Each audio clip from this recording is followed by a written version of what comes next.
এই বোকা ছেলের কারণে এই সুন্দরী মেয়েটির পুরো চেহারা খারাপ হয়ে যায়। আসলে যখন এই বোকা ছেলেটি তার গার্লফ্রেন্ডকে বিয়ের প্রস্তাব দিতে যাচ্ছিল, তখন ভুলবশত তার গার্লফ্রেন্ডের মতো একই পোশাক পরা অন্য একটি মেয়ে যখনই উপরে আসে, তখন এই মেয়েটির উপর ফুল ছিটানো হয় এবং ব্যাকগ্রাউন্ডে রোমান্টিক গান বাজাতে শুরু করে। মেয়েটি তাদের বোঝানোর চেষ্টা করে তার ফুলে অ্যালার্জি আছে, কিন্তু কেউ তার কথায় মনোযোগ দেয় না। ঠিক তখনই উপর থেকে ছেলেটির এন্ট্রি হয়। তার ল্যান্ডিং এত খারাপ ছিল যে সে সরাসরি মেয়েটির জামা ছিঁড়ে ফেলে।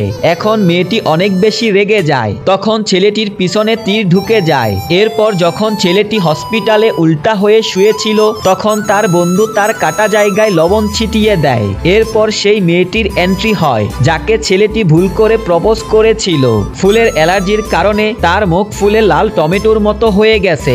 মেয়েটি তার চিকিৎসার জন্য ছেলেটির কাছে টাকা চায়, কিন্তু ছেলেটি মেয়েটিকে টাকা দিতে না করে দেয়। আর মেয়েটিও কম ছিল না, সে তার ওয়ালেট ছিনিয়ে নেওয়ার চেষ্টা করে। ঠিক তখনই সেখানে তার আসল গার্লফ্রেন্ড চলে আসে। সে প্রথমে মেয়েটিকে তার চিকিৎসার জন্য টাকা দেয়, এরপর সে তার বোকা বয়ফ্রেন্ডের সাথে ব্রেকআপ করে ফেলে।